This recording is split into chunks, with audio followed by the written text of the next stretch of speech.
Après des mois d'hésitation, Emmanuel Macron l'annonce officiellement, la France va reconnaître l'État de Palestine. Le président français a rendu publique sa décision sur le réseau social X en partageant cette lettre adressée au chef de l'autorité palestinienne Mahmoud Abbas. Fidèle à son engagement historique pour une paix juste et durable au Proche-Orient, écrit-il, j'ai décidé que la France reconnaîtra l'État de Palestine. J'en ferai l'annonce solennelle à l'Assemblée générale des Nations unies au mois de septembre prochain. C'est en septembre à l'ONU que la France coprésidera une conférence internationale pour défendre la solution à deux États, palestiniens et israéliens. La lettre d'Emmanuel Macron a été remise en main propre à Mahmoud Abbas par le consul de France à Jérusalem. L'autorité palestinienne s'en est tout de suite félicitée.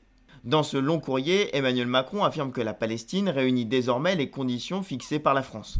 Condamnation des attaques terroristes du 7 octobre, appel à la libération des otages, volonté de désarmer le Hamas et d'organiser des élections démocratiques. Selon Emmanuel Macron, en franchissant le pas de la reconnaissance, la France entend apporter une contribution décisive à la paix au Proche-Orient. La France rejoint ainsi les 142 États reconnaissant déjà un État palestinien, soit les 3/4 des membres de l'ONU. En mai 2024, plusieurs pays européens comme l'Irlande, l'Espagne et la Norvège puis la Slovénie avaient déjà franchi le pas. Allemands et Italiens s'y refusent toujours, les États-Unis et Israël s'opposent eux fermement à un tel projet. En Israël, c'est l'indignation.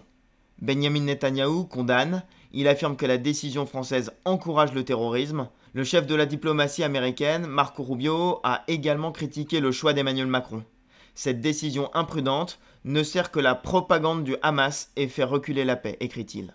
En revanche, le Hamas s'est félicité et parle d'une étape positive dans la bonne direction pour rendre justice au peuple palestinien. En France, Jordan Bardella a critiqué une décision précipitée qui accordera au Hamas une légitimité institutionnelle et Jean-Luc Mélenchon a lui salué une victoire morale. Emmanuel Macron a précisé qu'à ses yeux, l'urgence est aujourd'hui que cesse la guerre à Gaza et que la population civile soit secourue.